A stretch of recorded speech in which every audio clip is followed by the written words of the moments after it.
আসসালামু আলাইকুম দর্শক বন্ধুরা, কেমন আছেন সবাই? দেশ এবং দেশের বাইরে যেখান থেকে এই মুহূর্তে আমাদের আজকের এই প্রোগ্রাম দেখছেন সকলকে স্বাগত জানাচ্ছি। দর্শক বন্ধুরা, আজকে চলে আসছি নীলফামারী জেলার কচুকাটায়। আজকে একটি কমলার বাগান থেকে কথা বলছি। এটি হচ্ছে চাইনিজ কমলা। এখানে কয়েকটি প্রজাতির কমলা চাষ করেছেন এই এলাকার উদ্যমী উদ্যোক্তা আব্দুল মতিন ভাই। তিনি মূলত পেশাগতভাবে সরকারি একটি চাকরির সাথে জড়িত রয়েছেন। এর পাশাপাশি যে একটি নার্সারি পরিচালনা করেন, সেই সাথে তিনি এই ফল চাষের সাথেও জড়িত হয়েছেন।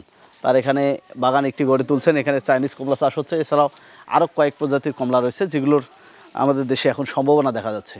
তো আমরা আজকে এই সব কমলা চাষ সম্পর্কে জানবো, বিশেষ করে কোন ধরনের মাটিতে হচ্ছে, এর বিশেষ কী কী যত্ন নেওয়া হয় এবং এই চাইনিজ কমলাটা আমাদের দেশের মাটিতে কেমন স্বাদ হচ্ছে, বাজার চাহিদা কেমন, এসব বিষয়ে জানবো। আশা করছি ভিডিওটি না টেনে পুরোটি দেখবেন। চলুন শুরু করা যাক।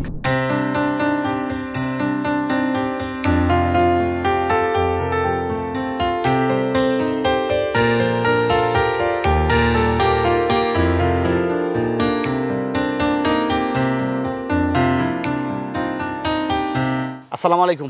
ওয়ালাইকুম আসসালাম ভাই, কেমন আছেন আপনি? আলহামদুলিল্লাহ, আপনি কেমন আছেন? আলহামদুলিল্লাহ। আজকে আপনার নার্সারি দেখতে এসেছি, কিন্তু এসে একটি ভিন্ন উদ্যোগ আপনার দেখতে পেলাম, ফল চাষ করতেছেন। জি ভাই। নার্সারি মালিক থেকে ফল চাষি কীভাবে হলেন, কতদিন আগে এই পরিকল্পনা আপনার মাথায় ছিল, একটু জানতে চাই।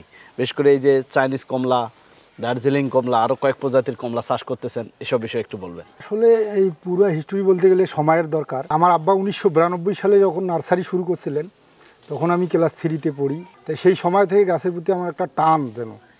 আব্বা নার্সারি শুরু করছিলেন বসতবাড়ির আশেপাশে আর কি, আমি লেগেছিলাম আর কি।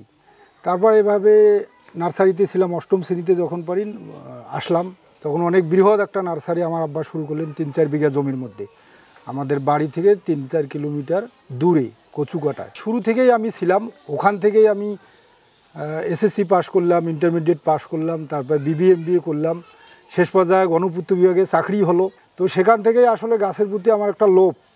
তারপর আমরা চারা তৈরি করি, চারা বিক্রি করি, কিন্তু আসলে মাদার প্ল্যান করি না যে আমরা নিজে চাষ করব, নিজে উদ্যোক্তা হব, যে আমার কমলা বাগান থাকবে, মালটা বাগান থাকবে, আনার বাগান থাকবে, এরকম একটা আমার স্বপ্ন হয়ে গেল। আমার যে এলাকায় বাড়ি, আসলে এইদিকে আমাদের উঁচু জমি অত নাই, একটা উঁচু জায়গা এটা পাশে, এটা অবশ্য আমার শ্বশুরের একটা জায়গা।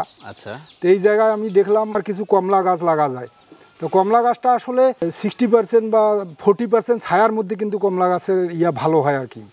ওখান থেকে আমি আসলে কমলার এই যে উদ্যোগ নেওয়া আর কি, লাগানো। মানে মোটামুটি অ্যাভারেজে চারা রোপণ করা 3 বছর আজকে, পূর্ণ হয় নাই এখনও।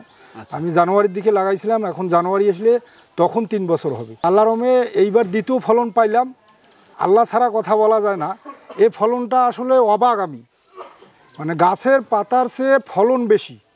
তো সেক্ষেত্রে যদি আমি চাকরি না করিয়া যদি আমি ডিরেক্ট শুধু উদ্যোক্তায় হইতাম, তাহলে কিন্তু পাতার চেয়ে ফল বেশি গাছে থাকতো। কেননা আমি প্রপার যত্নটা করতে পাইলাম না, সঠিক স্প্রে দিতে পাইলাম না, বিধায় অনেক ফল ঝরছে। এতদিন তো চারা বিক্রি করছেন, নিজে আবার নিজেকে উদ্যোক্তাও তৈরি করেছেন এর পাশাপাশি। অবশ্যই চারাগুলো তো নিজস্ব নার্সারির চারা? হ্যাঁ, আমার নার্সারির চারা এগুলো। আচ্ছা, ওখানে তো কিছু মাদার গাছ আমরা দেখতে পেয়েছি, সেখান থেকে হয়তো কিছু চারা কলম নেওয়া হয়। এটা কি চাষের জন্য, বাণিজ্যিক চাষের জন্য? এটা বাণিজ্যিক চাষের উদ্দেশ্যেই করছি। আবার এখান থেকে আমি ছায়ন সংগ্রহ করি, গুটি কলম সংগ্রহ করি, নার্সারিতে রাখি। আচ্ছা, কতগুলো গাছ আছে এরকম চাইনিজ কমলার? আমার এখানে চাইনিজ কমলা মোটামুটি 3টা জাতের 14-15টা গাছ আছে এরকম। আমরা তো জানি যে চাইনিজ কমলা বলতে শুধু এইটাই না, চাইনিজ কমলা যেটা আপনার হাতে বা আমার পাশে যেটা দেখতেছেন, এটা হচ্ছে রামরঙ্গন কমলা। রামরঙ্গনটা বাণিজ্যিকের মধ্যে প্রথম সিরিয়াল। মাশাআল্লাহ, দেখার মতো, প্রত্যেকটা গাছে ফলন ভালো। তো কি স্বপ্ন দেখতেছেন বা সম্ভাবনা কি দেখতেছেন? এর আগে বাংলাদেশের অন্যান্য বাগানে ছুটে গিয়েছিলাম। ছুটে যাওয়ার পর আমি নিজে যখন উদ্যোক্তা হয়ে কমলা চাষ করলাম বা এরকম একটা রেজাল্ট পাইলাম, তাতে আমি মনে করি যে কেউ যদি লেগে থেকে কমলা চাষ করে, সঠিক পরিচর্যা করে, তাহলে কিন্তু বিদেশ থেকে কমলা আমদানি করার কোনো প্রশ্নই ওঠে না। উদ্যোক্তা হিসেবে আপনাকে যদি আমরা দেখি, সেই জায়গা থেকে নিজে চাষ করেছেন, নিজে ফলন ফলাচ্ছেন, এর অনুভূতিটা কি? আমি 1 মাস আগেই দেখছিলাম যে আসলে ব্যস্ত থাকি তো, নার্সারি আবার চাকরি সব দিক দিয়ে ব্যস্ত থাকার কারণে এই বাগানে এভাবে আসা হয় না। দেখা যায় যে মাসে একদিন যদি আসলাম, যখন কাঁচা কাঁচা ফলগুলো ছিল, পরিপক্ক শুরু হয় নাই, তো আমার মনটা ভরে গেছে। আসলে আমি বিক্রি করি টাকা পাবো, এই কারণে মন ভরে নাই যে আমাদের এই যে নীলফামারী জেলার কচুকাটার মাটিতে পাতার চেয়ে ফল বেশি কমলা, এবং সেটা অবশ্যই মিষ্টি হইতেছে। এটাতে আসলে মানে বলার আর কিছুই থাকে না আমার। মানে আমি এত আনন্দিত। এই কমলাগুলো বিক্রি করলে আমার এখানে মোটামুটি 10-12 মণ কমলা হবে সব গাছ মিলে। ভেতরে আছে হয়তো দর্শককে ওইভাবে দেখাইতে পারতেছি না।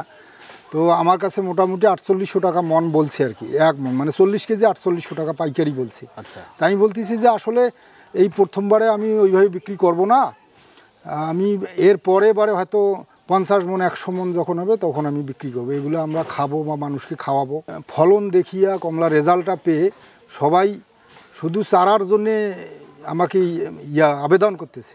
চাইনিজ কমলাটা প্রোগ্রামের মাধ্যমে এর আগেও আপনাদের দেখেছি, সেগুলো চাষ হতো যশোর, ঝিনাইদহ, চুয়াডাঙ্গার এই সাইডে প্রচুর পরিমাণে এটি চাষ হয়। এখন আমাদের উত্তর অঞ্চলেও এই কমলা চাষ হচ্ছে। এখানে তো আরও অন্য জাতগুলো রয়েছে, এটার ফলনটা কেমন? এই যে দার্জিলিং কমলা, যেটা দার্জিলিং কমলার ফলন আসলে বলা যায় এটার চেয়েও বেশি, কিন্তু ওটা রস বেশি হওয়ার কারণে ফলগুলো আটকাইতে পারি নাই।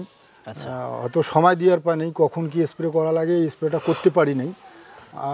এইগুলো ফলের চেয়ে দার্জিলিং কমলায় ফল বেশি ছিল। দার্জিলিং কমলাটা তো অনেক বড় হয়, চারটার মধ্যে 4টে বা 5টায় 1 কেজি হয়। সেটা কি যত্ন নিলে ভালো ফলন সম্ভব? না, যত্ন বা ওই যে বলছিলাম যে একটু লেগে থাকিলে, যারা অরিজিনাল চাষি শুধু চাষ পর্যায়ে লেগে থাকে তাদের ক্ষেত্রে আসলে কেউ যদি 20টা কমলার চারা রোপণ করিয়ে 20টা চারা দেখাশোনা করে, আমার মনে হয় 20টা চারা থেকে 1-2 লক্ষ টাকা সম্ভব। এই আমরা বাজারে যে কমলাটা পাই, চাইনিজ কমলা আসে থোকায় থোকায় করে বিক্রি করে, এটাই কি সেই কমলা? জি, এটা তো সেই কমলা। আমাদের আচ্ছা, বাজারের কমলা আর এটার মধ্যে কোনো পার্থক্যই নাই। ডিসেম্বরের শেষের দিক একবারে অরিজিনাল কালার এবং আল্লাহর রহমতে মার্কেটের কমলার চেয়েও বেশি মিষ্টি হবে। আচ্ছা, যেহেতু 3 বছর আগে লাগিয়েছিলেন, 3 বছর আগে কোন সময়টাতে এই গাছ রোপণ করছিলেন এবং গাছে ফল আসার আগ পর্যন্ত কি যত্ন নিতে হয়েছে? এই বছরে তো ভরপুর ফলন, এই বছরের পরিচর্যাগুলো কি ছিল একটু যদি সংক্ষিপ্ত আকারে বলতেন। মানে আমি 3 বছর আগে ডিসেম্বরের দিকে লাগাছিলাম আর কি, সময় পাই নাই। তো সেই বছরেই মুকুল আসলো, 2-1টা করে ফল হয়েছিল, তাতেই দেখছিলাম যে রেজাল্ট সম্ভব।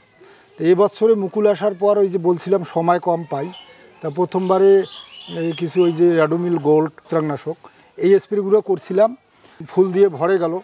ভরে যাওয়ার পর মাঝখানে আসলে ওইভাবে স্প্রে করার সুযোগ নেই, মাঝখানে হয়তো বা এই যে করা আসার পর ওই যে করা যাতে না ধরে এই স্প্রেগুলো করা দরকার ছিল, আমি ওইভাবে স্প্রেটা প্রপার সময়ে করতে পারিনি, এটা আমার দুর্বলতা। ওই রকম 3 টাইম যদি স্প্রে করা যায় আমার মনে হয় পাতার চেয়ে ফল বেশি থাকবেই। বছরে কোন সময়টাতে ফুল আসে?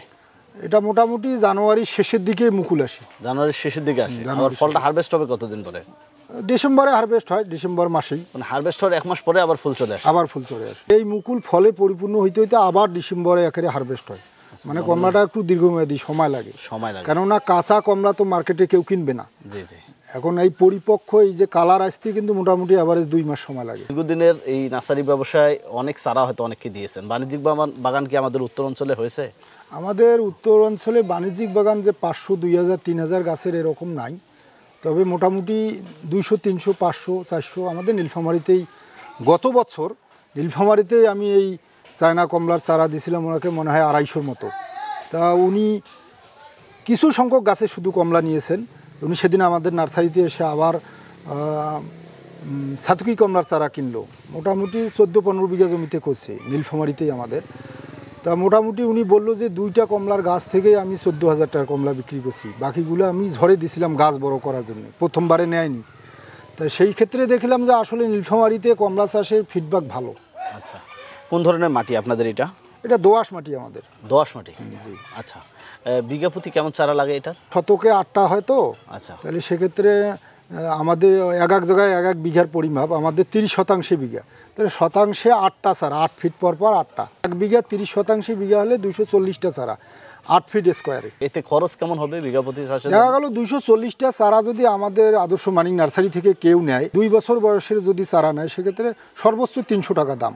দেখা গেল যে 50-60 হাজার টাকার মধ্যে চারা পেয়ে গেল। টোটালে যদি 70 থেকে 80 হাজার টাকা 1 বিঘায় খরচ করে, পুষ্ট চারাগুলো কিন্তু 1 বছর পরেই ফল নেওয়া সম্ভব।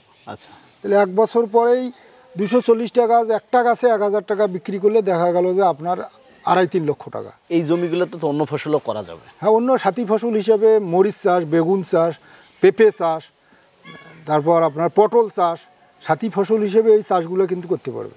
কৃষিতে কি এই ধরনের নতুন কিছু করার আরও কোনো পরিকল্পনা রয়েছে?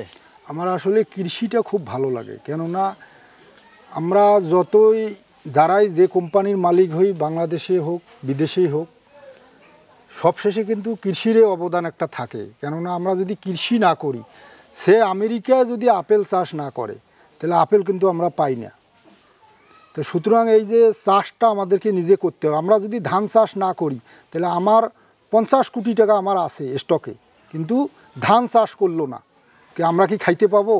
সুতরাং কৃষির অবদান কোনোভাবেই ছোট আকারে দেখা যাবে না। আমি আশা করি 25 সালে আপনাদেরকে 20 প্রকার জাতের আনারের একটা বাগান আমি তৈরি করতেছি, প্রসেস করতেছি। এই 26 প্রকার আনার আমি চাষ করব, বাংলাদেশে একটা আনারের সফলতা নিয়ে আসব। আমরা দেখেছি আমাদের দেশের রেমিটেন্স যোদ্ধা যারা প্রবাসী ভাইয়েরা, ওরা কিন্তু দেশের বাইরে বসে দেশে বাগান করার পরিকল্পনা করে। দেশের কৃষকদের পাশাপাশি প্রবাসীদের উদ্দেশ্যে কি বলা থাকবে একটু যদি বলেন। বাংলাদেশে কেউ যদি কোটিপতি, তারা বিদেশে পাড়ি জমায়, দেশের টাকা বিদেশে নিয়ে যায়, কিন্তু প্রবাসী ভাইরা অক্লান্ত পরিশ্রম করে, বিদেশের টাকা ইনকাম করে, দেশে পাঠায় পরিবারের জন্য, দেশের জন্য। দেশ স্বাধীন 1971 সালে হয়েছে, যার স্বাধীন হয়েছে, কিন্তু বিদেশ থেকে টাকা ইনকাম করতেছে কারা? প্রবাসী ভাইরা। প্রবাসী ভাইরা দেশের জন্য একেবারে অঢেল সম্পদ, দেশের নিবেদিত প্রাণ। গত 1 বছরে আমার নার্সারি সাইডটা যদি তুলে ধরি, যদি আমার বিক্রি হয় সে 10 লাখ, তা প্রবাসী ভাইদের কাছে বিক্রি করছি 6 লাখ। সুতরাং প্রবাসী ভাইদের কথা বলতে গেলে 2-4 দিন ধরে বলতে হয়। প্রবাসী ভাইদের যে অবদান, এটাও অতুলনীয়। এই দিক থেকে যদি চিন্তা করি, আর প্রবাসী ভাইরা যদি এরকম যেমন কমলা, আনার, মাল্টা, এই যে মোটামুটি যে আমরা বিদেশ থেকে যে ফলগুলো আমদানি করি খাই, তারা যদি এই ফলগুলো চাষে উদ্বুদ্ধ হয়, বাংলাদেশে চাষ করে, তাহলে কিন্তু আমার মনে হয় বাংলাদেশ আরও এগিয়ে যাবে। পুষ্টির যে একটা চাহিদা, এটাও পূরণ হবে, বনভূমির চাহিদাটাও পূরণ হবে। এজন্য প্রবাসী ভাইদের কাছে আমার একটা আবেদন, তারা এই বিভিন্ন ফল, যে এই কমলা চাষ, এই চাষে উদ্বুদ্ধ হলে আমার মনে হয় আমরা সবাই উপকৃত হতাম। আপনাকে অসংখ্য ধন্যবাদ, আমাদের মূল্যবান সময় দিলেন। আপনি অনেক ব্যস্ত থাকেন, পেশাগত কারণে হয়তো সময় এখানে কম দিতে পারেন, এরপরও আমরা মাঝে মাঝে আপনার কাছে সময় নেই। আমরা চাই যে এই ধরনের নতুন চাষগুলো আমাদের দেশে আসুক এবং কৃষকরা এগুলো চাষাবাদ করে তারা স্বাবলম্বী হোক এবং আমাদের দেশের কৃষি অর্থনীতি সমৃদ্ধ হোক।